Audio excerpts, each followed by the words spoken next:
ಬೆಳಗಾವಿ ಜಿಲ್ಲೆ ಕಿತ್ತೂರು ತಾಲೂಕಿನ ಹುಣಸಿಕಟ್ಟೆ ಗ್ರಾಮ ರಾಷ್ಟ್ರಕ್ಕಾಗಿ ತಮ್ಮ ಬದುಕನ್ನು ಮುಡುಪಾಗಿರಿಸಿ ಭಾರತೀಯ ಸೇನೆಯಲ್ಲಿ 30 ವರ್ಷಗಳ ಕಾಲ ಸುದೀರ್ಘ ಸೇವೆ ಸಲ್ಲಿಸಿ ಕಿರಿಯ ಶ್ರೇಣಿ ಅಧಿಕಾರಿಯಾಗಿ ನಿವೃತ್ತಿ ಹೊಂದಿ ತಮ್ಮ ಸ್ವಗ್ರಾಮ ಹುಣಸಿಕಟ್ಟೆಗೆ ಆಗಮಿಸುತ್ತಿರುವ ಭಾರತೀಯ ಹೆಮ್ಮೆಯ ಸುಪುತ್ರ ಶ್ರೀ ಶಿವಪ್ಪ ನಾಗಪ್ಪ ಅಂಚಿನಮನೆ 1996 ಏಪ್ರಿಲ್ 27 ಭರ್ತಿಯಾಗಿ ಬೆಂಗಳೂರು ಟ್ರೈನಿಂಗ್ ಮುಗಿಸಿ 1997 ಮೇಯಲ್ಲಿ ಜಮ್ಮು ಕಾಶ್ಮೀರದ ಉಧಂಪುರ್ಗೆ ಪೋಸ್ಟಿಂಗ್ ಆಯಿತು ಮತ್ತು ಮೇ 3 1999ರಿಂದ ಕಾರ್ಗಿಲ್ ಯುದ್ಧ ಪ್ರಾರಂಭವಾಗಿದ್ದು ಅದರಲ್ಲಿ ನಾವು ಸಕ್ರಿಯವಾಗಿ ಭಾಗಿಯಾಗಿದ್ದೆವು. ಮದ್ದುಗಳನ್ನು ಮತ್ತು ಸೈನಿಕರನ್ನು ಒಂದು ಜಾಗದಿಂದ ಮತ್ತೊಂದು ಜಾಗಕ್ಕೆ ಕರೆದುಕೊಂಡು ಹೋಗೋದು, ಅವರಿಗೆ ಆಹಾರವನ್ನು ಪೂರೈಸುವುದು ಮತ್ತು ಒಬ್ಬ ಸೈನಿಕ ವೈರ ಜೊತೆ ಯುದ್ಧ ಮಾಡಲು ಅವನಿಗೆ ಯಾವ ವಸ್ತುಗಳು ಅವಶ್ಯಕತೆ ಇರ್ತಿತ್ತು ಅದನ್ನೆಲ್ಲ ನಾವು ಪೂರೈಸ್ತಾ ಇದ್ವಿ.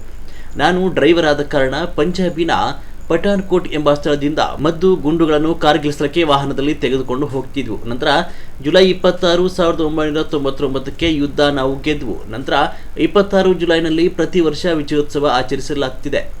ಇದನ್ನು ಆಪರೇಷನ್ ವಿಜಯ ಅಂತ ಕರೆಯಲಾಗ್ತಿದೆ, ಕಾರ್ಗಿಲ್ ಡೇ ಅಂತ. ನಂತರ 2000 ಡಿಸೆಂಬರ್ನಲ್ಲಿ ಉತ್ತರ ಪ್ರದೇಶದ ಹಲದ್ವಾನಿ ಎಂಬ ಸ್ಥಳಕ್ಕೆ ಟ್ರಾನ್ಸ್ಫರ್ ಆಗಿ ಹೋದ್ರು. ನನ್ನ ಸರ್ವಿಸ್ ಸ್ಟಾರ್ಟ್ ಆಗಿದ್ದು ಜಮ್ಮು ಕಾಶ್ಮೀರದ ಉಧಂಪುರದಿಂದ ಮತ್ತು ಜಮ್ಮು ಕಾಶ್ಮೀರದ ಕುಪ್ವಾಡ ಎಂಬ ಸ್ಥಳದಿಂದ. ಇದೇ ತಿಂಗಳ 30ಕ್ಕೆ ನನ್ನ ಸರ್ವಿಸ್ ಮುಗಿಸ್ತಾ ಇದ್ದೀನಿ.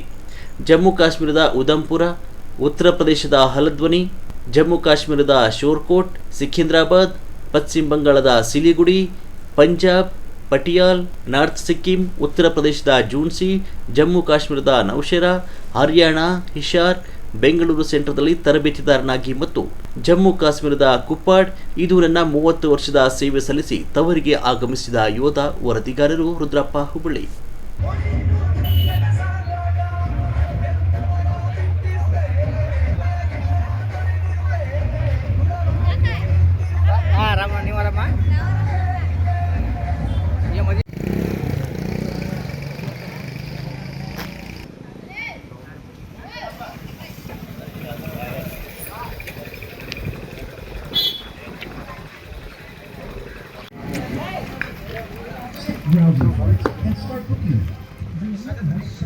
बोलो भारत माता की जय, बोलो भारत माता की जय, वंदे मातरम, वंदे मातरम.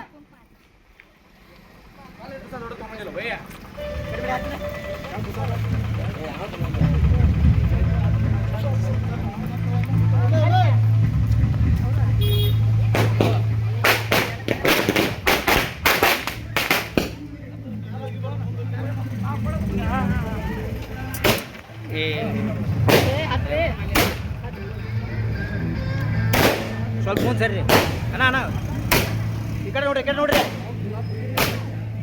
ಈ ಕಡೆ ನೋಡ್ರಿ ಅಕ್ಕ ಈ ಕಡೆ ನೋಡ್ರಿ.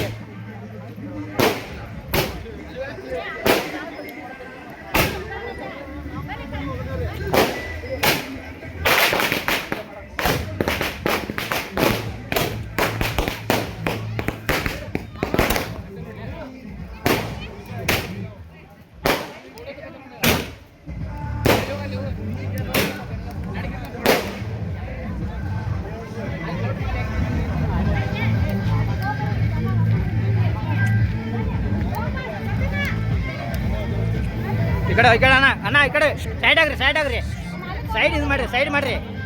ಈ ಕಡೆಯಿಂದ ನೀರು ಮಾಡ್ರಿ. ಜೋಕು ಬರ್ರಿ.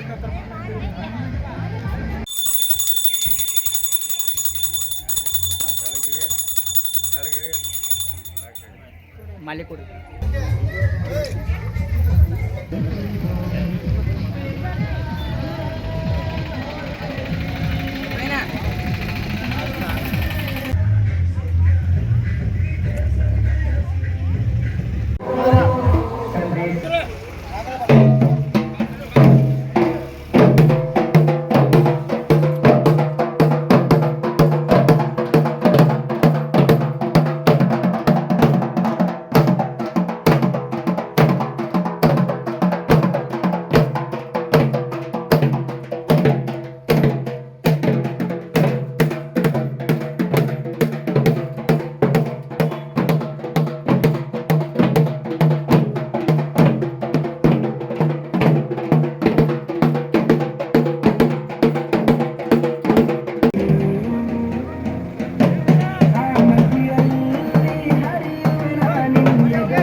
रास्ता कहीं भी भेजा जाए मैं खुशी से जाऊंगा।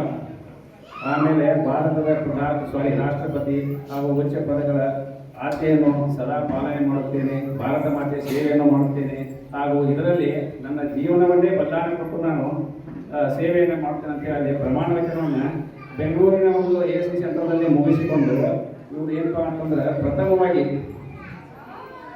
ಜೂನ್ 1977ರಲ್ಲಿ JNTಗೆ ಪೋಸ್ಟಿಂಗ್ ಹೋಗ್ತಾರೆ. ಅಲ್ಲಿ 3 ವರ್ಷಗಳ ಕಾಲ ಸೇವೆಯನ್ನು ಮಾಡ್ತಾರೆ. ಇವರು ಆ ಸಂದರ್ಭದಾಗ ಹೋದಾಗ 1997 ಅಂತಂದ್ರೆ ಯಾವ ರೀತಿಯಲ್ಲಿ ಆತಂಕವಾದಿ ಇತ್ತಪ್ಪ ಅಂತಂದ್ರೆ ಈಗ ಅಷ್ಟೊಂದು ಸಂಖ್ಯೆಯಲ್ಲಿಲ್ಲ. ಹೊರಗಡೆ ಹೋದಾಗ ಮನುಷ್ಯ ಬಾಳೆ ಬರ್ತಿದ್ರು ಅನ್ನೋದು ಗ್ಯಾರಂಟಿ ಇಲ್ಲ. ಆ ರೀತಿಯ ಒಂದು ಸಿಚುವೇಶನ್ದಾಗ ಇವರು 1997ರಲ್ಲಿ JNT ಒಳಗೆ ತಮ್ಮ ಅತ್ಯಂತ ಎಳೆಯ ವಯಸ್ಸಿನಲ್ಲಿ 18ನೇ ವಯಸ್ಸಿನಲ್ಲಿ ಇವರು JNTಗೆ ಏನು ಮಾಡ್ತಾರಪ್ಪ ಅಂದ್ರೆ ಕೋಚಿಂಗ್ ಹೋಗ್ತಾರೋ. ಅದೇ ರೀತಿ 2000ರಿಂದ 2001ರವರೆಗೆ 1 ವರ್ಷಗಳ ಕಾಲ ಈ UPಯಲ್ಲಿ ಕೂಡ ಇವರು ಸೇವೆಯನ್ನು ಸಲ್ಲಿಸಿರುತ್ತಾರೆ.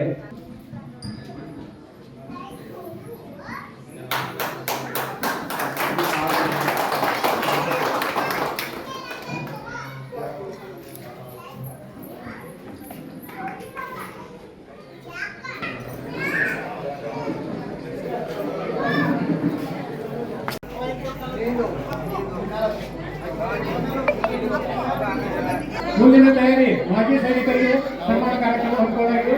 ದಯವಿಟ್ಟು ಸನ್ಮಾನವನ್ನು ಸೈನಿಕರಿಗೆ ಚಪ್ಪಾಳೆ ಮೂಲಕ ಅಭಿನಂದನೆ ಸಲ್ಲಿಸ್ತಾ ಇದ್ದೇವೆ.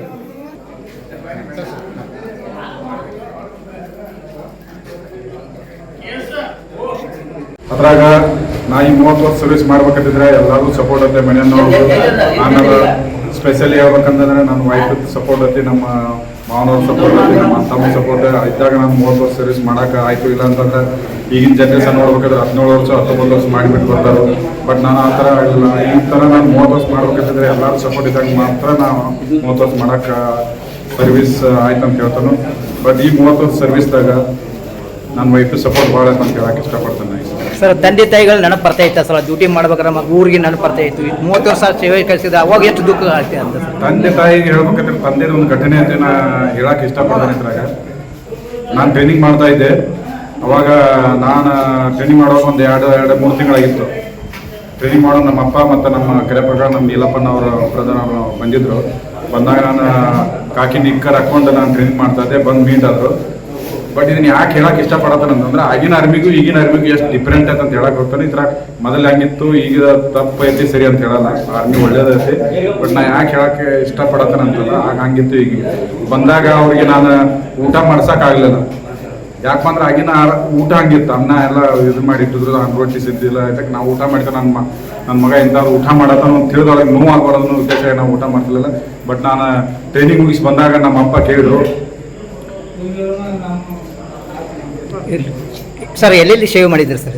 ನನಗೆ ಊಟ ಮಾಡಿಸಲಿಲ್ಲ ಅಂತೇಳಿ. ಬಟ್ ನಾನು ಹೇಳ್ಕೊಂಡು ಅದಕ್ಕೆ ನೋವು ಆಗ್ತದಾಗ ಆಮೇಲೆಲ್ಲ ಸೇರಿತ್ತು. ನಾನು ಎಲ್ಲೇ ಸರ್ವಿಸ್ ಮಾಡಿದ ನಂತರ ಫಸ್ಟ್ ನಾನು ಉಧಂಪುರದಾಗ ಮಾಡಿದೆ. ಕಾರ್ಗಿಲ್ ಯುದ್ಧದಲ್ಲಿ ಶಾಮೀಲಾಗಿದ್ದೆ.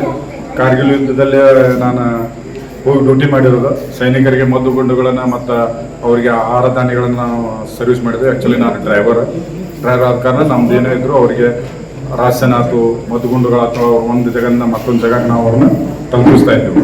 ಬಟ್ ಆ ಎಕ್ಸ್ಪೀರಿಯನ್ಸ್ ಹೇಳ್ಬೇಕಂತಂದ್ರೆ ತುಂಬಾ ಇದೆ. ಕಾರ್ಗಿಲ್ ಎಕ್ಸ್ಪೀರಿಯನ್ಸ್ ನೋಡೋಕೆ ನಮ್ಮ ಸೈನಿಕರ ಮೃತದೇಹಗಳನ್ನು ನೋಡೋದು ಒಂದು ಧೈರ್ಯ, ಒಂದು ಸಾಹಸನೂ ಬೇಕು. ಆಮೇಲೆ ನೋವು ಆಗ್ತಾ ಇತ್ತು. ಬಟ್ ನಮ್ದು ಏನೇ ಇದ್ರು ರೋಡ್ದನ ಅಷ್ಟೇ ಇತ್ತು.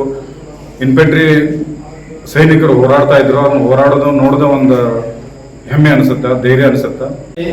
ಈ ಪ್ರಶಂಸಿ ಕಾರ್ಯಕ್ರಮಕ್ಕೆ ಅವಳ ಒಂದು ವಿದ್ಯಾಭ್ಯಾಸಕ್ಕಾಗಿ ಅವಳ ಮಗಳು ಬರೋಕ್ಕಾಗಿಲ್ಲ. ಇವ್ರು ಎಷ್ಟೋ ಸಲ ತಮ್ಮ ಜೀವನದೊಳಗ ಗಂಡ ಹೆಂಡತಿ ಮಕ್ಕಳನ್ನ ಬಿಟ್ಟು ಹೋಗೋದು ಅದೊಂದು ಕರುಣ, ಅದೊಂದು ಥಿಂಕಿಂಗ್ ಮಾಡಿದಂಥ ಒಂದು ನಾನು ಒಂದು ಸಂಬಂಧವನ್ನು ಬಿಟ್ಟು ಹಾಕಿದ್ದಾಗ ನಾವು ಪಿಕ್ಚರ್ದಾಗ ಅಷ್ಟೊಂದು ನೋಡ್ತಿದ್ವಿ. ಅದನ್ನು ಏನಾರ ಒಂದು ಘಟನೆಗಳು ಇದು ನಿಜ ಜೀವನದೊಳಗೆ ಇವರಿಗೆ ರೈಲ್ವೆ ಸ್ಟೇಷನ್ ಹತ್ತಾಕ್ ಹೋದಾಗ ಅಥವಾ ಅವ್ರನ್ನ ಮನೆಯಿಂದ ಬೆಳಗೊಡುವಾಗ ಆ ಸನ್ನಿವೇಶಗಳು ನೋಡ್ರೆ ಅದನ್ನ ಒಂದು ಪರಿಸ್ಥಿತಿ ಯಾರಿಗೂ ಬರಬಾರದು ಅನ್ನುವಂತ ಒಂದು ಇದನ್ನ ಇರ್ತೈತಿ. ಅಂತ ಒಂದು ಇದ್ರೊಳಗ ಮಕ್ಕಳಿಗೆ ಒಂದು ಒಳ್ಳೆಯ ಶಿಕ್ಷಣ ಕೊಟ್ಟ, ಅವ್ರಿಗೂ ಒಂದು ಒಳ್ಳೆಯ ಸಂಸ್ಕಾರ ಕೊಟ್ಟ, ಒಂದು ಹೆಚ್ಚಿನ ಒಂದು ರ್ಯಾಂಕ್ ಸ್ಟೂಡೆಂಟ್ ಆಗಿ ಅವರ ಹೊರಹೊಮ್ಮಿದರು. ಇವತ್ತಕ್ಕೆ ಮಂಗಳೂರ ಮಗಳು ತನ್ನ ವಿದ್ಯಾಭ್ಯಾಸವನ್ನು ಮುಂದುವರಿಸಿ ಆಕೆಗೆ ಶ್ರೀ ಗುರು ರುದ್ರಮುನೀಶ್ವರಾಯ ನಮಃ, ಓಂ ಶ್ರೀ ಸತ್ಪುರುಷಾಂಜನೇಶ್ವರಾಯ ನಮಃ. ಅರ್ಥವಿಲ್ಲದ ಓದು ಬೇಡ, ಶಾಂತಿ ಇಲ್ಲದ ಮನೆ ಬೇಡ, ರುಚಿ ಇಲ್ಲದ ಅಡುಗೆ ಬೇಡ, ಖುಷಿ ಇಲ್ಲದ ಜೀವನ ಬೇಡ, ಮಧುರತೆ ಇಲ್ಲದ ಮಾತು ಬೇಡ, ನಿಷ್ಠೆ ಇಲ್ಲದ ಧ್ಯಾನ ಬೇಡ, ಭಗವಂತನನ್ನು ಮರೆಯಬೇಡ, ಮರೆತು ಹಾಳಾಗಬೇಡ, ಮರೆತು ಹಾಳಾಗಬೇಡ ಅನ್ನುವುದಾಗಿ ಇವತ್ತಿನ ದಿನ ಭಾರತಾಂಬೆಯ ಸೇನೆಯ ಸೇವೆಯನ್ನು ಸಲ್ಲಿಸಿ ಸುಮಾರು ಸುದೀರ್ಘ ಕಾಲ ಸೇವೆ ಸಲ್ಲಿಸಿ ನಿವೃತ್ತಿಯನ್ನು ಹೊಂದಿರತಕ್ಕಂಥ ಶಿವಪ್ಪ ನಾಗಪ್ಪ ಹಂಚಿನಮನೆಯವರಿಗೆ ಮೊದಲಿಗೆ ಅಭಿನಂದನೆಗಳನ್ನು ತಿಳಿಸುತ್ತಾ ಶುಭಾಶಯ, ನಿವೃತ್ತಿ ಜೀವನ ಸುಖಕರವಾಗಿರಲೆಂದು ಶುಭಾಶಯಗಳನ್ನು ಕೋರುತ್ತಾ ಈ ಕಾರ್ಯಕ್ರಮದ ಕೇಂದ್ರ ಬಹುಶಃ ಜನನಿ ಜನ್ಮಭೂಮಿಶ್ಚ ಸ್ವರ್ಗಾದಪಿ ಗರಿಯಸ್ಯ ಅಂತ ಹೇಳ್ತಾರೆ ಅಂತ ಭಾರತಾಂಬೆಯ ಸೇವೆಯನ್ನು ಸಲ್ಲಿಸಿದ್ದಕ್ಕಾಗಿ ಮತ್ತೊಮ್ಮೆ ಶರಣುಗಳನ್ನು ತಿಳಿಸ್ತಾ ಈ ಕಾರ್ಯಕ್ರಮದಲ್ಲಿ ಅವರಿವರನ್ನದೇ ಅತಿಥಿಗಳಾಗಿ ಆಗಮಿಸಿರ್ತಕ್ಕಂಥ ಎಲ್ಲ ನಿವೃತ್ತಿ ಸೈನಿಕರಿಗೆ ಹಾಗೂ ನಮ್ಮ ಗ್ರಾಮದ ಎಲ್ಲ ಹಂಚಿನಮನೆಯವರ ಸ್ನೇಹ ಬಳಗಕ್ಕೂ ಶಿಕ್ಷಕ ಬಂಧುಗಳಿಗೂ ಭಾಗಿಯಾಗಿರ್ತಕ್ಕಂಥ ಎಲ್ಲ ಕುಟುಂಬಸ್ಥರಿಗೂ ಛಾಯಾಗ್ರಾಹಕರಿಗೂ ನಿರೂಪಣಾಕಾರರಿಗೂ ಶರಣಾರ್ಥಿ.